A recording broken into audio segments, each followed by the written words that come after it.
ஈரோடு கிழக்கு தொகுதி இடைத்தேர்தலில் 50% மேலான வாக்குகளை பெற்று திமுக வேட்பாளர் வெற்றியை உறுதி செய்திருக்கிறார்.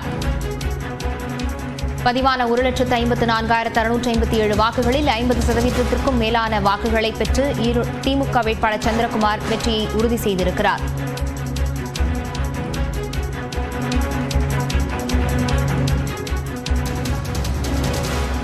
இது தொடர்பான விவரங்களுடன் செய்தியாளர் குருசாமி இணைந்திருக்கிறார். குருசாமி, விவரங்களை பதிவு செய்யலாம்.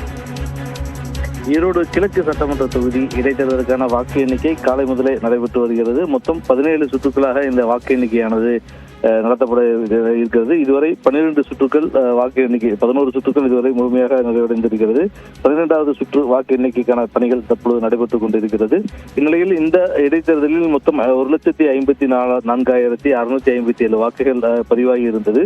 இதில் 50% வாக்குகளை ஒரு வேட்பாளர் எட்டும் பொழுது அவரது வெற்றியானது உறுதி செய்யப்படும். தற்பொழுது திமுகவினுடைய வேட்பாளர் சந்திரகுமார் தற்பொழுது 77,000க்கு மேற்பட்ட வாக்குகளை தற்பொழுது பெற்று தனது வெற்றியினை உறுதி செய்திருக்கிறார். இதுவரை 11 சுற்றுகள் மட்டுமே நிறைவடைந்திருக்கக்கூடிய நிலையில் இன்னும் 6 சுற்றுகள் வரை வாக்கு எண்ணிக்கையானது நடைபெற இருக்கிறது. இந்த சூழலில் 50%க்கும் அதிகமான வாக்குகளை திமுக வேட்பாளர் பெற்றிருப்பதன் காரணமாக அவரது வெற்றியானது உறுதி செய்யப்பட்டிருக்கிறது.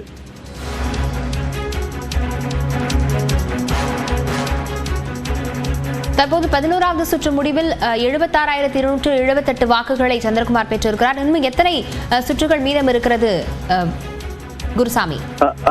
இன்னும் 6 சுற்றுகள் மிச்சமுக்கு மொத்தம் 17 சுற்றுகளாக இந்த வாக்கு எண்ணிக்கையானது நடத்துவதற்காக திட்டமிடப்பட்டிருக்கிறது. இதுவரை 11 சுற்றுகள் நிறைவடைந்து 12வது சுற்று வாக்கு எண்ணிக்கை துவங்கி நடைபெற்றுக் கொண்டிருக்கிறது. தற்பொழுது இந்த 12வது சுற்று வாக்கு எண்ணிக்கையிலும் திமுக வேட்பாளர் சந்திரகுமார் தான் முன்னிலையில் இருக்கிறார்.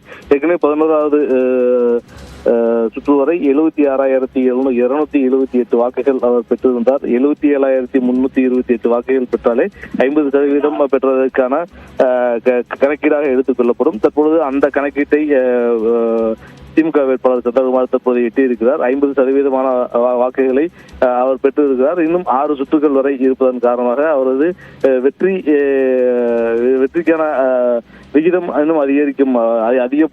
அதிகப்படியான வாக்கு வித்தியாசத்தில் அவர் வெற்றி பெறுவதற்கான வாய்ப்புகள் இருக்கிறது. தற்போதைக்கு அவர் 50%க்கும் அதிகமான வாக்குகளை பெற்றிருப்பதால் அவரது வெற்றியானது உறுதி செய்யப்பட்ட ஒரு வெற்றியாகவே கருதப்படுகிறது. விவரங்களுக்கு நன்றி குருசாமி.